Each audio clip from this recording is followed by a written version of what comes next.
I hope you know this will be someone's first video from you. I hope not. Mill, bleed. Please watch literally Evoke, anything else extort, I've made. Extract. So, folks, there's this guy named Jordan Peterson.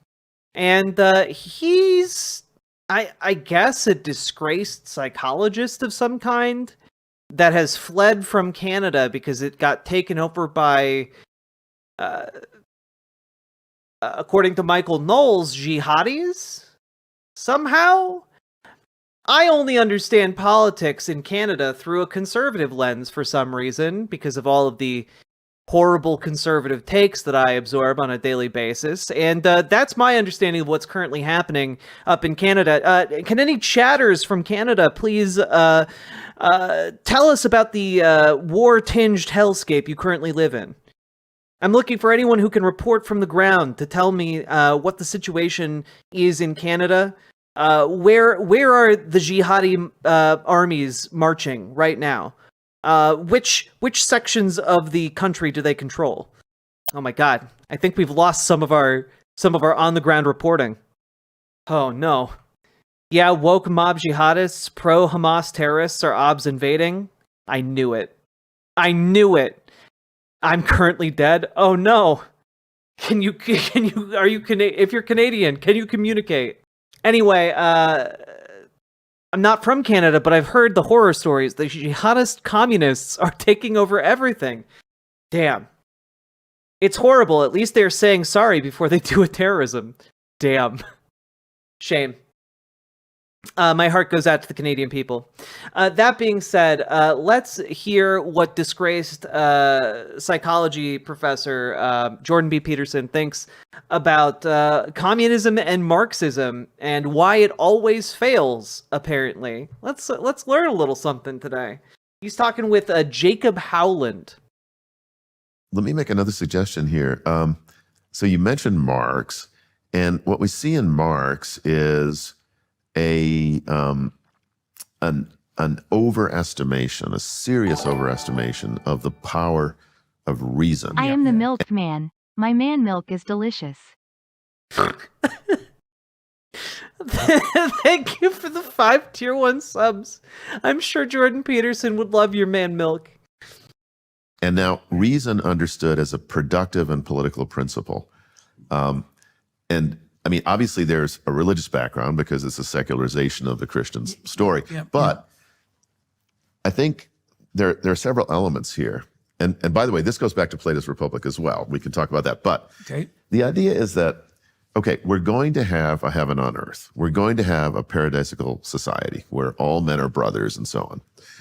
And everyone's needs are met. Right. Whatever the hell that means. But here's the problem. It is going to be... Whatever the hell that means, I think it's pretty obvious. Hey, Jordan Peterson, what do you need in order to live? What do you, like, I don't know, if you could, like, spitball, like, the top 5, you know? I don't know, I think we might be able to come to, like, some basic agreements en masse about, like, I don't know, the top 5, top 7, top 10. Everyone on the internet loves top 10 lists. I bet we could come up with the top 10 things people need. I don't know. I'm just throwing it out there. I think we could do it. Realized by human political productive action. And the difficulty there is, so first of all, it's not emerging organically, okay? It's a political constructivism. So the best... All politics are constructed. Politics are, like, socially constructed. Screech, thank you for the 4 months of being a member over on YouTube. Best society will not emerge... They need more men on the U.S. milk farms? Aw, man. ...organically. Everyone's milk needs are met. Whatever the hell that means. Fuck. I should not have brought up that Jordan Peterson posted that weird milk farm video. But it's to be brought into being by man. Now, it's to be brought into being by man in a particular time and in a particular place. By particular men. Right, by particular men. And when you put those constraints on it, you drastically limit the possibilities within that society, because it's got to be producible, it's got to be sustainable, it's got to fit the particular parameters, all these kinds of things. Add on to that the delusion that human beings are not, in fact, let's say, radically local beings who form the most meaningful bonds in particular ways. Marriage, family. What on earth? Like, I'm sorry, the idea that, like, Shamaniacal the Shamanite, thanks for getting Media Breakdown a sub, or a membership. And Very Knifey Duck, thank you for the $5 dono as well. I just, like, the ideas of communism and Marxism don't preclude the For all of existence our of vegetarians families. and vegans in chat, let me be the first to make a joke about nut milk. That's real fucking good. I like it a lot. Very Knifey Duck. Family, etc. Right, town. but Yeah. we're universal, right? Yeah, right. And finally, you have this kind of divinization of man, because after all, Never forget, Thatcher stole our milk, man. Jesus Christ. I've opened Pandora's milk carton. well, we're going to realize heaven on earth. So, Well, and as you said, we can produce a Also, let's be very clear. I don't think Marx promises heaven on earth. I think Marx just promises or suggests a way to achieve a better system of distribution and production than what we have right now. A more equitable one. In Canada, milked men come in bags. I can't, guys. I can't do this. Thank you for the 5 tier 1 subs. Fuck. a centralized authority, which falls out of the Right, presumptions exactly. you just described. That's Also, again, Marx isn't Sorry, talking Jack. about. You know we're going to milk this for all it's worth. Thank you for the $5 dono.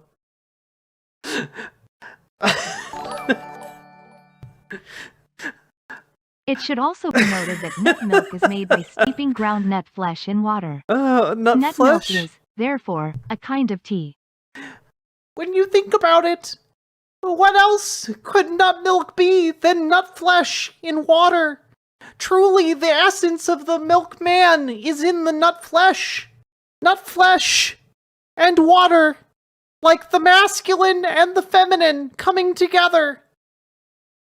The nut and the wet combined to ride the dragon of chaos known as evolution.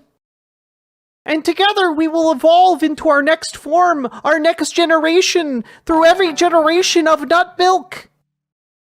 Jordan Peterson's father always wondered if Jordan was actually the milkman's baby instead of his. Oh no. Also, Marx is not in favor of, like, a totalitarian government, alright? That was never part of Marx. Marx is in favor of more democracy in workplaces and in society. And, like, again, communism is a stateless, classless, moneyless society. The idea that it would be authoritarianism in actual, as if you defined, milk a bunch of is woke ridiculous. leftist men, would you get soy milk? Gonna squeeze every last drop I can get out of this joke. Jesus. Come. Jesus. Thank you for the $5 dono. Plant, thank you for the 500 biddies. Appreciate it. You get an extra $1 from me today so I can say 6 men a milking.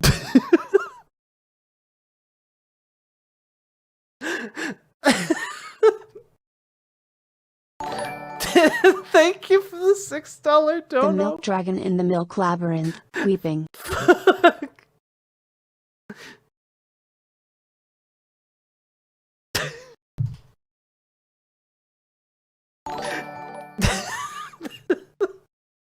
Vinny the game legit game dealer. JT may love the milked men, but you would have more fun with Stardew Valley raising cows and selling milk. I got 50 copies in an unmarked box today. DM me on Telegram. Vinny the game, thank you very much for the offer. I love Stardew Valley. Also, in sex appeal, for whatever reason, your comment made my brain start thinking of Darmok and Jalad at Tanagra. And it's really hard to try and get that idea out when you guys keep talking about milk and men.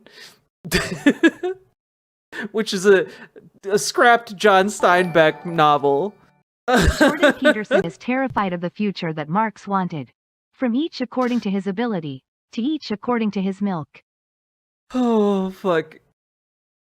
That's ridiculous. Thank you for the $5 This is a dono, point where we Matatiano. disagree. Establishing a dictatorship of the workers is one stage of communism. I say this as a dim soak. I don't agree that, like, dictatorship of the workers is authoritarian. I How do think, you like, milk a that milk? is... You sing the song of its people. Ooh, yeah. Jesus Christ. Thank you for the $5 donos, guys.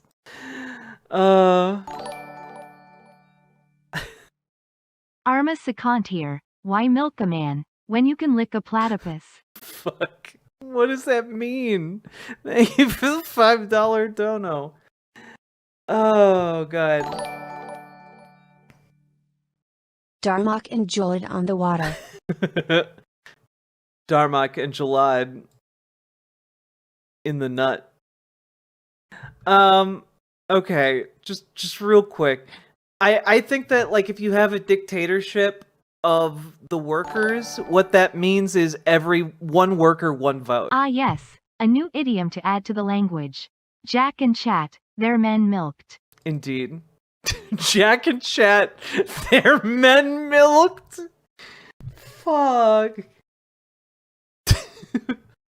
Darmok and Jalad, their men milked. Oh, God. I just think that if you have workers controlling their own workplaces and controlling society, dictatorship of the proletariat is not like the workers forming a dictatorship. I think that is instead dictate via worker, i.e. one worker, one vote. You have one worker and one vote in the workplace. You have one worker, one vote in, like, the government.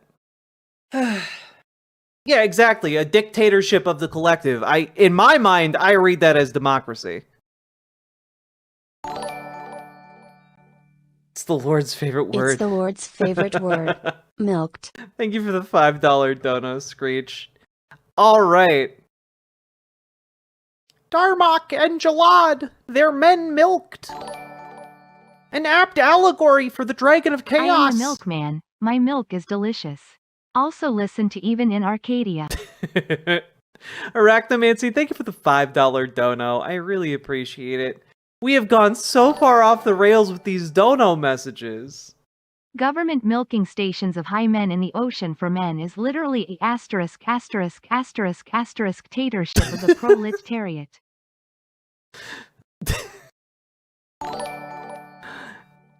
And they only eat potatoes. The dictatorships. Jack and Chat, their men milked? Nut milk? I think we need to check Schuber soundbite. I don't have it right now. I'm at my other place. Hey, I just wanted to say thank you for streaming. I really appreciate the time, energy, clarity you bring to your Dictatorship content. isn't how you get milk. You need dick shakership. I really appreciate that you're adding me to commend my work doing political organizing as chat gives me money to shitpost about milkmen. Fuck.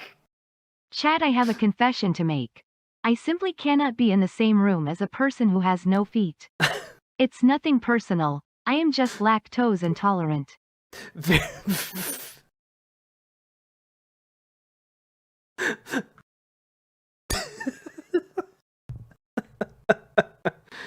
Oh, fuck. Holy shit, Very Knifey Duck. Thank you for the $5 dono. Thank you to everyone who's donoing. I'm sure I've missed a few of you. Fuck. I'll pay for this. People are aroused. People are aroused. People are aroused. Time to remind us to click the button. y'all should click the button. And that, I think I do have easy access to the button clicking song, but I'm not going to play it until we finish the segment. Okay? We need to finish a segment. My boy milk is pasteurized. I never want to hear that phrase again, please. Oh god. No, we're not hard. Yeah, we're not hard resetting anything, okay? The editor will manage. And honestly, when I say the editor will manage, I mean almost all of this is going to probably get into the finished segment, okay? I'm going to read this nice comment someone left me in Twitch chat. Sorry for being a bit of a weeb, but we are all trapped in the infinite Tsukio milk. I don't know what that means, but thank you for the $5 dono. I'm real glad text-to-speech didn't read that. What? Thank you for the $4.99. The men are milked. I've never seen the men so milked. Indeed. Hey, I just wanted to say thank you for streaming. I really appreciate the time, energy, and clarity you bring to your content. It genuinely helped me feel a bit less alone in the current mess. I know it might not always be easy, but what you do really matters to people, myself included, and I hope you're proud of that. No pressure to respond, just wanted to let you know you're appreciated. And thank you very much, non-binary. I really appreciate that heartfelt, touching, and sincere comment amidst all of these milkmen comments, the fucking lactose laughter out there.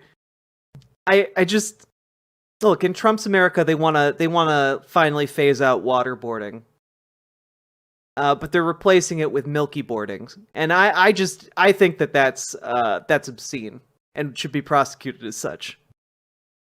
Anyway, I like the Riverboat Jack stream where we talked about milk for a long time. Yeah. It's going to have the computational power.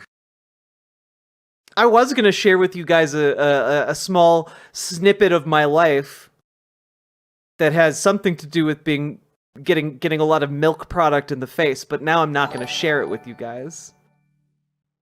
Milk. Velvet, thank you for the $5 dono. Yes. Necessary to pull off the task. Exactly. Which is, well, that just huge. Just that claim Right. is preposterous, right? Right. But I like the way you formulate that, because what you're pointing out is that Formulate that milk. for the system that's proposed to make itself manifest, it has to meet a series of increasingly likely constraints. Yes, exactly. Increasingly unlikely constraints. Right. It has to do this. That's already hard. Well, you add 4 more impossibilities to that. It's like, well, I love how Jordan Peterson's main argument here is just like, it'd be too hard to get people food. It'd be too hard to get people water. It'd be too hard to get people shelter. Like, I don't know, like society's been doing it for thousands of years. Maybe you could figure a way to do it. I don't know. In the wealthiest nation to ever exist, maybe you could figure out a way to do it. I don't know. Just spitballing here. Warm milk helps me sleep. Man, that takes on a whole new context given what we've been talking about for the last 30 minutes. Right. And where I want to go with this is that kind of hubris about reason. Also, thank you for the $2 super chat, Dakota Cat. Is, I think, well, first of all, it's a characteristic of the modern era because, you have Descartes saying we're going to be masters and possessors of nature. And if you read the Discourse on Method, Nietzsche, we're going to do these form things. our own values. Right. Again, like 90% of guys like this are just like reacting to Nietzsche saying God is dead and getting really, really butthurt about it for the rest of their lives. Like that, that sounds hyperbolic, but like genuinely, that is something that sticks in every single one of their craws. But that's sort of the end of the whole kind of decay. But if we go back to the early moderns, he even suggests in the Discourse on Method that maybe medicine will make all the infirmities of old age sort of disappear, which means we're not going to die. In which case, by the way, the religious question is gone. Like Descartes' writing, he doesn't want his books to be placed on the index, which they were, nonetheless, and so they're read and they have to be, the Roman Catholic Church has to look at them. But the fact is that Roman Catholicism is irrelevant if we're not going to die, right? I mean, in some fundamental sense. But You know, again, just like, but we aren't. Du har lige nu bestilt 1000 liter milk. Yahoo, thank you for the $5 dono. We're now getting like your milk memes are getting too high for my high level ideas. Yeah, like I don't know, what is the point of talking about this as if we've already unlocked immortality? Like, bitch, we can't live past like 120 these days. Like, what are you talking about? okay. Well, So- whatever a human being is something completely different than Right, whatever it is right. now.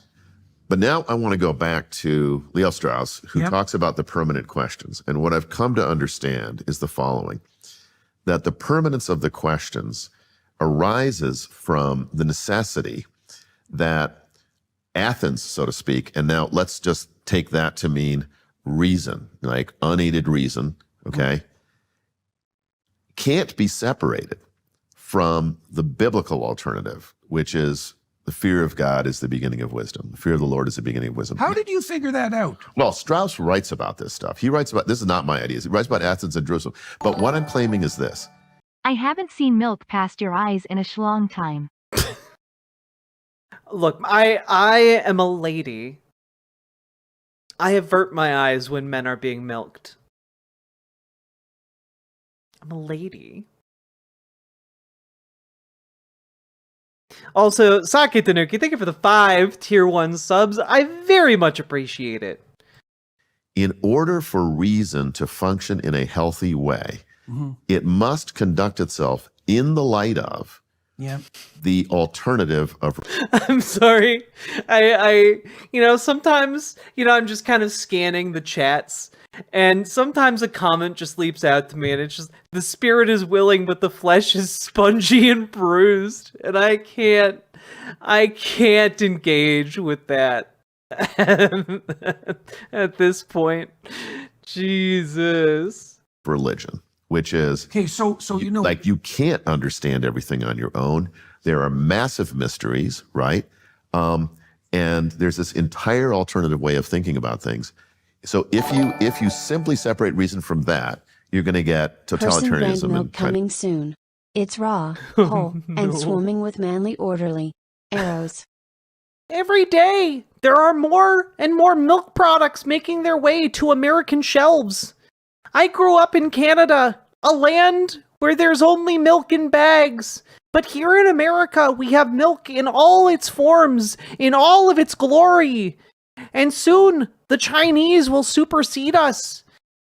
You see, they have the farms, they have the industry, they have, simply put, more milkers than we do here.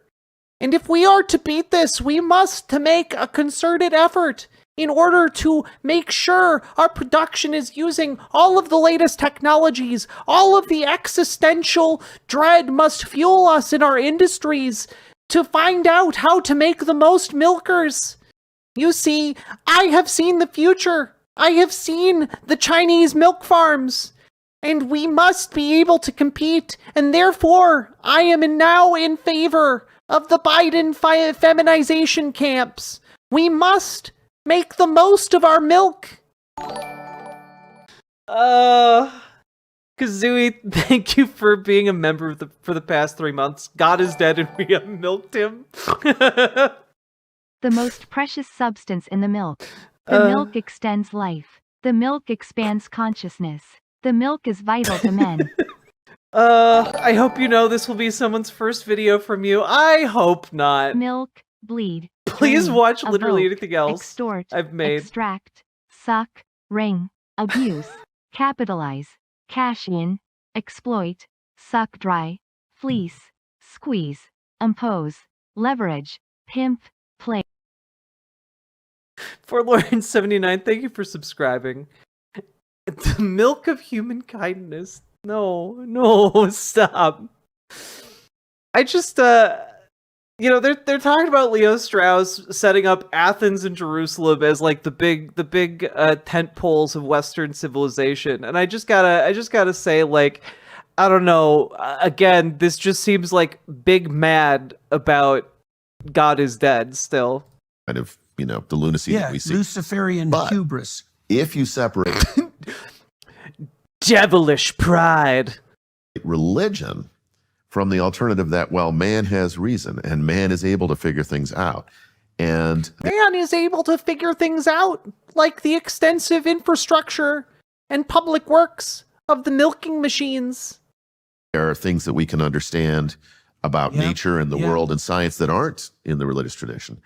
Then you're going to end up with, say, Islamic extremism or something. You see what I'm saying? In other words, a healthy What? Vinny legit game dealer again. This milk talk. But what about the meat for milk? A truck dropped off 25 boxes of steak today. Buy Harvest Moon, get one free steak. Text my backup, I had to leave town. Gamer G, Vinny, thank you, Vinny to game.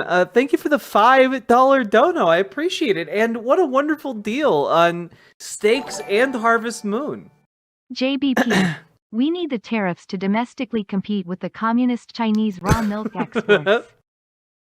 Matt Yahoo, thank you for the $5 dono. Also, can we just back up real quick while observing that this stream is gonna age like raw milk? You say Islamic extremism or something. And there are things that we can understand about Yeah. nature and the Yeah. world and science that aren't in the religious tradition. Then you're going to end up with, say, Islamic extremism or something. You see what I'm saying? In other words, No. How does that make any I sense must not whatsoever? Milk. Milk is the mind killer. Milk is the little death that brings total obliteration. I will permit it to pass over me and through me. This is we're getting really close to just fully endorsing No Nut November. You guys you guys are just starting to repeat. We are so far gone. a healthy human existence is to dwell in the space of the permanent questions, which must be informed by these alternatives. And Strauss is very good on this. He says, there's no philosophical proof that the Bible is wrong, right? Yeah, because I think there are plenty of pieces of non-philosophical proof that show that it's wrong, or at least that the totality of the claims that a lot of people make about it being, truthful are wrong. you could, you're always making assumptions that they're simply going to sort of, prejudice the conclusion. Like one has to prove that something is true. That's kind of if you're going to make a claim, you have to prove the claim. that you're going to. Yeah. So we have to live in this space. I have no men and I Strauss's must claim, milk. which I really think is great, is that the tension between Athens and Jerusalem is the coiled spring of the greatness of the West, that we have to understand Right. that. Oh, yeah, but that- now what I've come to understand, this is a kind of moderation, right? Because if you say, no, reason's it, anything that's not rational, you got some kind of The positive. good news is, there are way more milk jokes.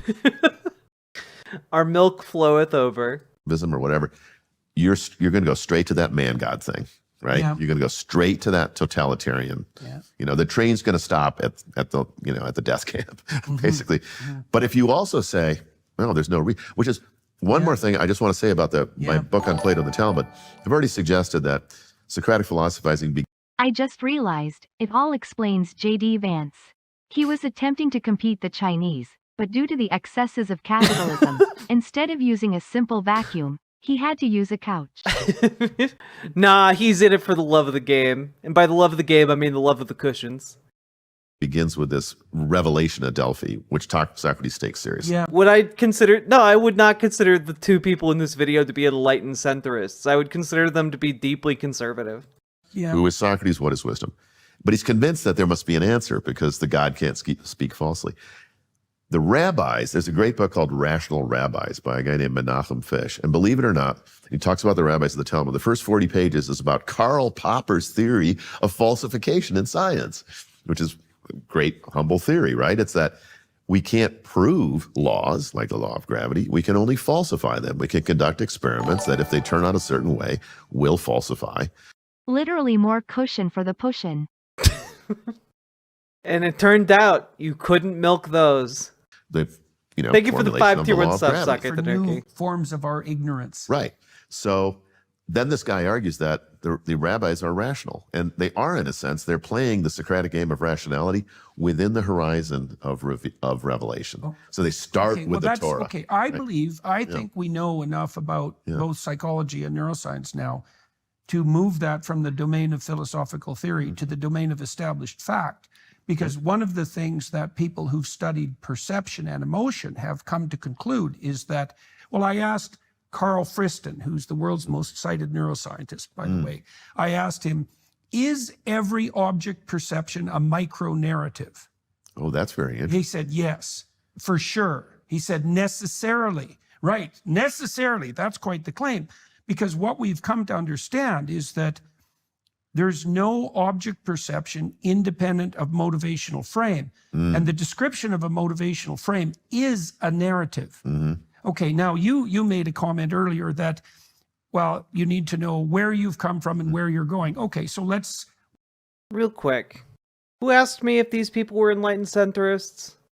Oh, it was Johnny the Commie. Yeah, no, these people are not enlightened centrists. Okay, they're talking about like Leo Strauss and like essentially, if you know anything about anything when it comes to Leo Strauss, he's known for his like anti-democratic views. He's known for being like the guy to like codify essentially like an earlier brand of like Christian nationalism. Right? He, in a lot of ways, he ushered in like a period of like hawkish conservatism, you know, in America, and like is not good. Never heard of him. Well, let me put it this way. Generally speaking, if you're talking with someone who's like trying to be philosophical and they bring up Leo Strauss, essentially he's like a conservative hack. Just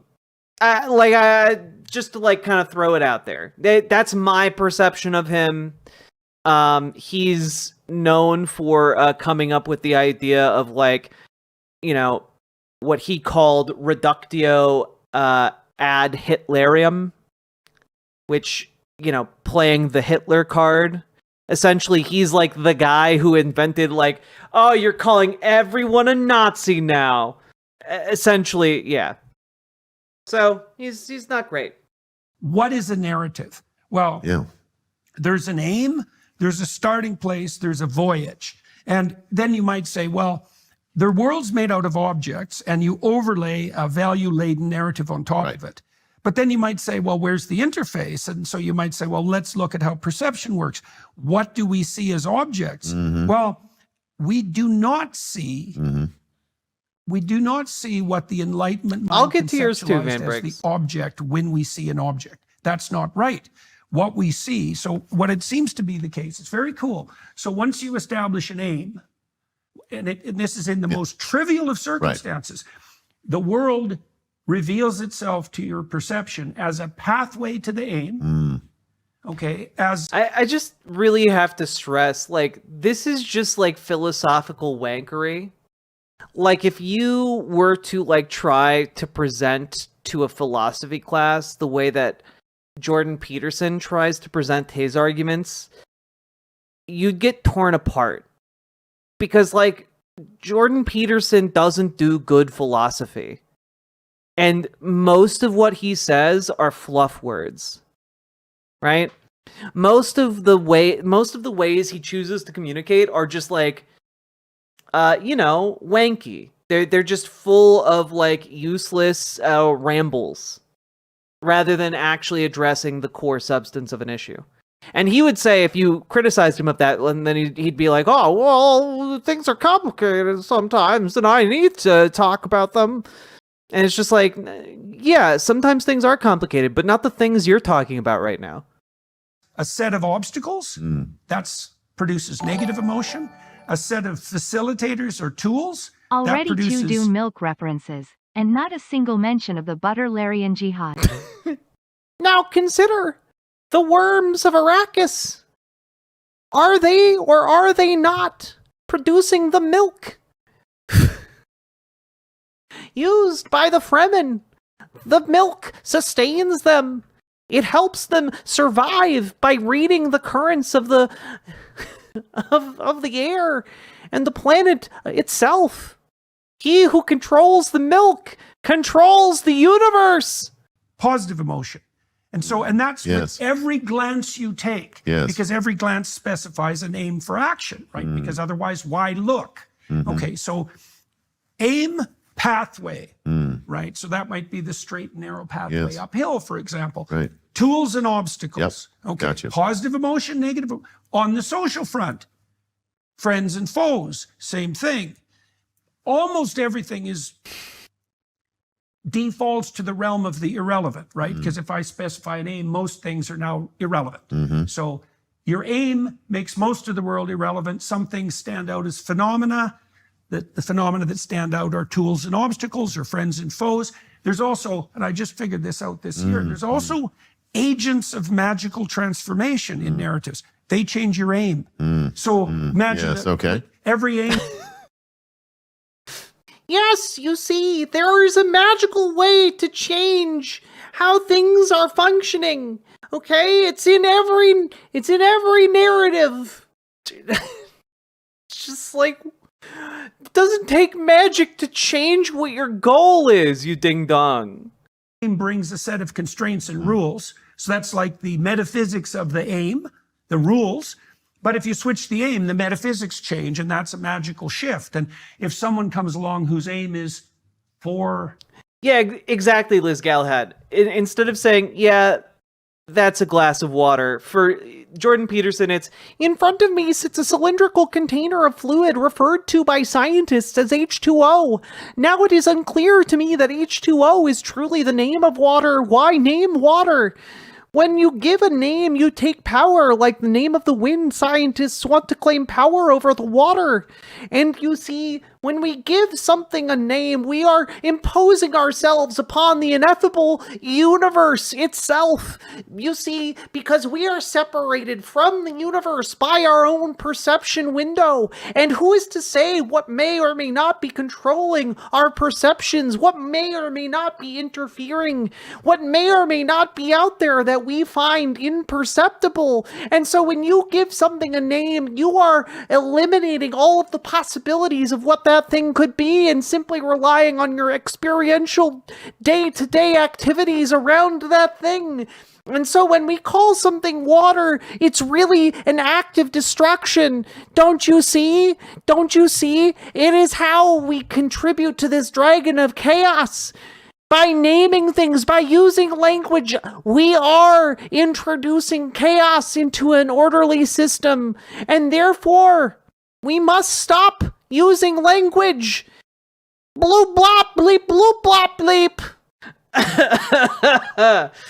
bleep. Fuck. Stages higher than yours, we'll say, then they appear truly magical.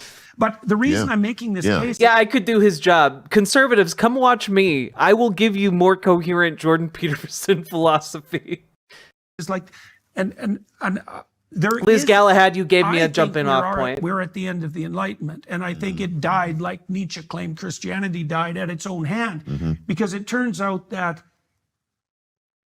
there is no level at which what we see are dead objects. Yes. Not at any level of perception whatsoever. Yes. Every object is actually, you cannot dissociate value from object in perception. Yes. It's not possible. See, he's literally doing the bit I just came up with. He's literally doing the bit I just came up with. Yeah. In fact, if anything, it's tilted towards value and not object. And there's another... The ineffable that we add to the object, that is something beyond our perception, and yet it is simply a reality. You see, value is an intangible thing that we apply. But may it not be a representation of something real? We should only refer to things real? by their true names. That way we have power over them instead of the dragon of chaos having power over us. My true name, for instance, is Sparrowhawk. Wait, shit. Another terrible plague for the Oblivious, thank you for the $5 types as dono. well, who think the world is a place of objects, is that, well, there's an infinite number of objects because, well, so then which objects? Right. Right. Which objects? That's a terrible question, because as soon as you say that, because you have to prioritize. Well, there's no difference between priority and value. Yes. So another way of thinking about a narrative, when you go to a movie, you watch the protagonist, what you are embodying is your observation of the protagonist's structure of value. You're incorporating that. You match his emotions because you match his aims. And so when we're storytelling, what we're doing is we're exchanging information about the substrata. Also, can we just like take a moment to like really put into perspective that Jordan Peterson is talking about like rejecting Enlightenment values, you know, the values of reason, individual rights, you know, the importance of like the scientific method for establishing what is and is not part of our reality. And like, I just really want to like hammer home one specific thing, okay? And it is that, generally speaking, one of the things most associated with the rise of fascistic movements is a rejection of Enlightenment values.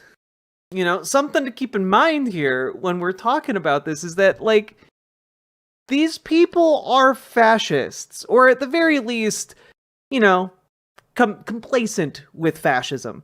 Within which rationality has no choice but to operate. See, because so the metaphysics. Exactly what. For fuck's sake, just say you see the story from the character's point of view. As like somebody who's studied literature, you can just say, consider the story from a different character's perspective. You can't just say that. You don't need to like have 5 minutes of like philosophical waffle to try and justify that. Physics of the Enlightenment were wrong. Rationality is at the base because the world's made out of objects, and you can calculate your way forward with value-free objective knowledge. Like none of that's right. Yeah. So the story's the thing. Now you said, well, we need a story. We need to know where we've been. See, like this is it. I think this is like a core value proposition for Jordan Peterson in the current fascist movement, right? Or current fascist moment. And it's that Jordan Peterson simply says outright, facts don't matter. What, you know, like objective information and knowledge does not matter. What matters is the narrative. Is the story compelling? And to a degree, like, that's true. Right? To a degree, that's true. And I'm going to answer after this. If I this have comment. been lactose intolerant, am I welcome in this community? My phone died 20 minutes ago. I just came back. I apologize. Also, I'm nut sensitive. You know, anyone who's nut sensitive is welcome in this community. Logan Hill, thank you for the $5 dono. All I have to say here, there's a degree to which he's right, and that is because historically you can see that people can be motivated to kill and die for stories, for things that were not objectively true, or at the very least were not able to be proven to be objectively true. It did not matter, because people were convinced to kill and die for a particular narrative. And I don't know, you don't have to look that far back in our own modern history to see evidence of this on a mass scale. You can take a look at WMDs in Iraq, for example. Narrative can be stronger in a lot of cases than what is actually true, and can compel people to go and live and die on the basis of that narrative alone.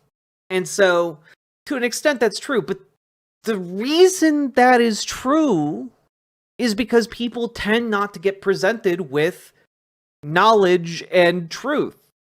And if you arm people with knowledge and truth, they will not simply go along necessarily with the narrative. The part of that is that despite his burning hatred of postmodernism, he's literally stating the postmodern critique of modernist ideologies. Yep. Also, Plevius, thank you for the $5 dono.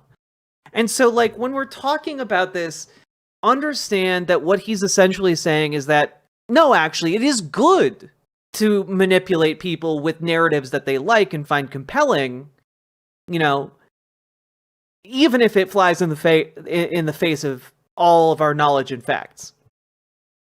And that's kind of like the issue, is that his priority is not on what is true. His priority is on what feels true to people. And I think that that is a very dangerous road to go down, because it plays into what I've been calling the conspiracy singularity. This idea that as you become more deeply involved in conspiratorial thinking and conspiracy theories, you begin to become more prone and vulnerable to falling into other adjacent conspiracy theories. And that in turn leads you down like kind of a spiraling, degrading orbit into fascism, right? And so it's wild to me that he's just like outright saying it, you know? But I assume he's trying to couch it in as much waffle as possible so that, you know, people just kind of zone When out. Jordan Peterson doesn't spew enough sugary garbage. Postmodernism, a new serial by General Mills. I appreciated that joke a lot. Thank you for the 5 tier 1 sub, Sake Tanuki. Right. Now, that has to have something to do with why you got interested in the Talmud, I would presume. Yeah. So you said you saw a similar. Again, that's oh yeah, I assume your interest in narrative over facts is what got you interested in this venerated religious text.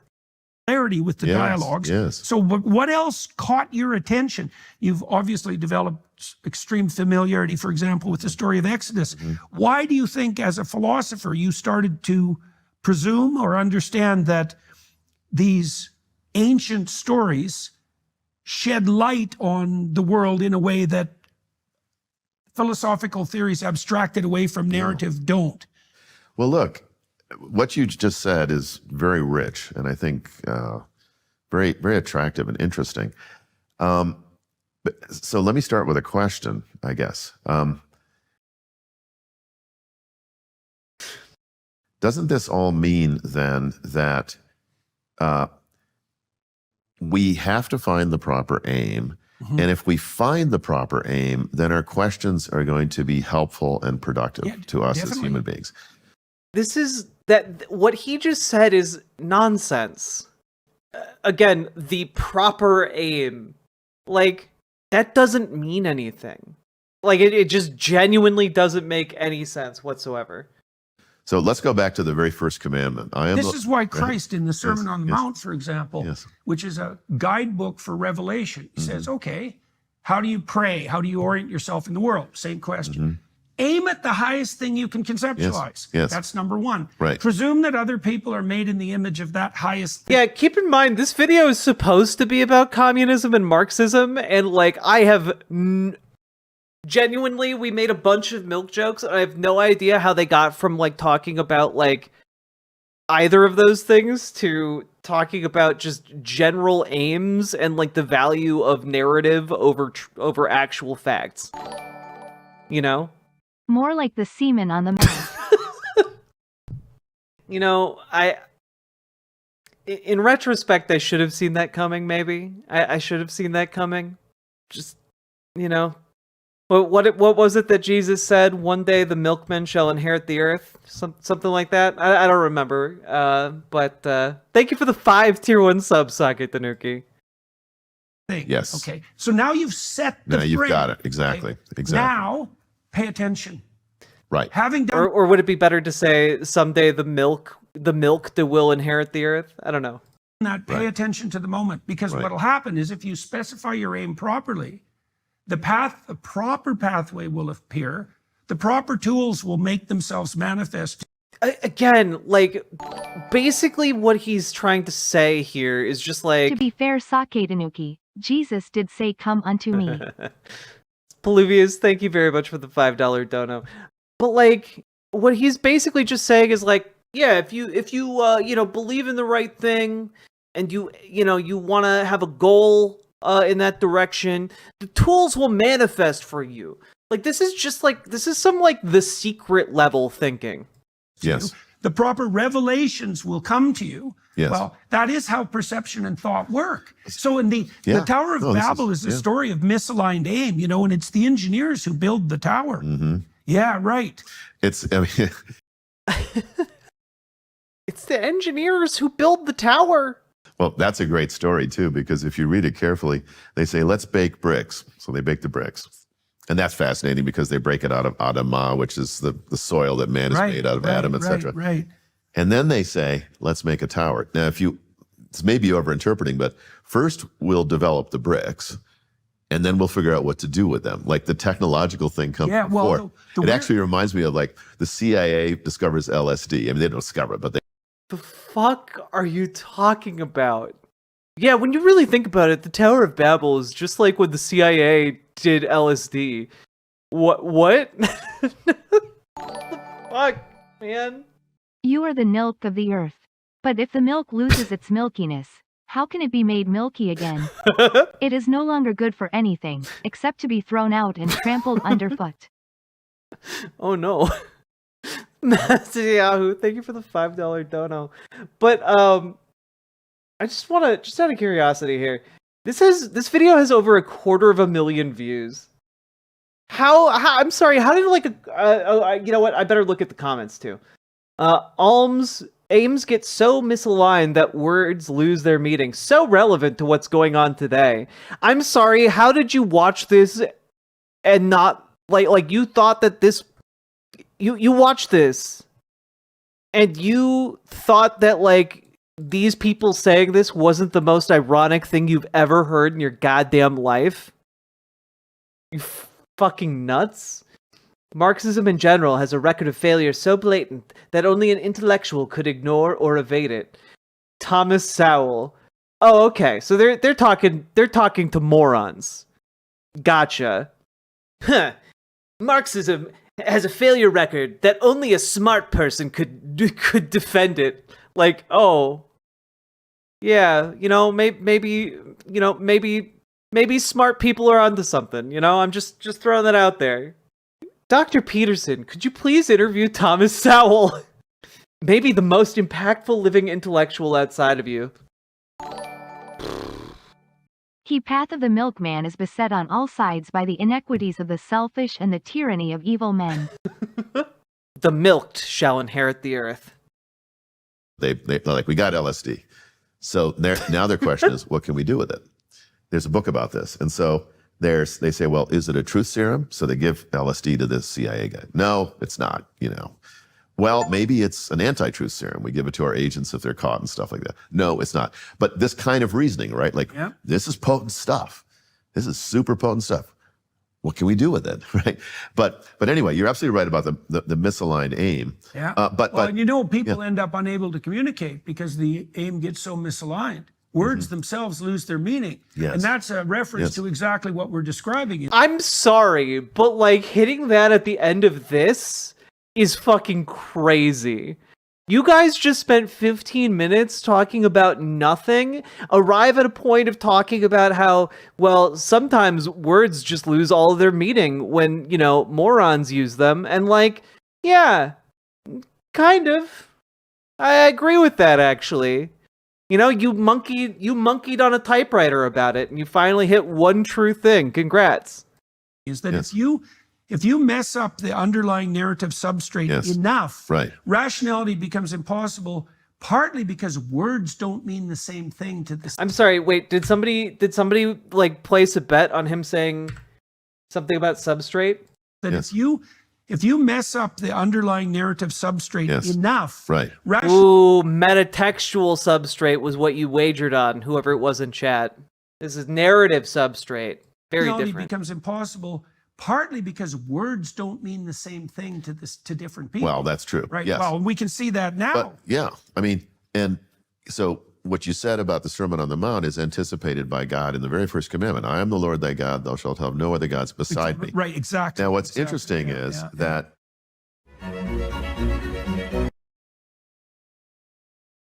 all right. You know, at least we got milk jokes out of this.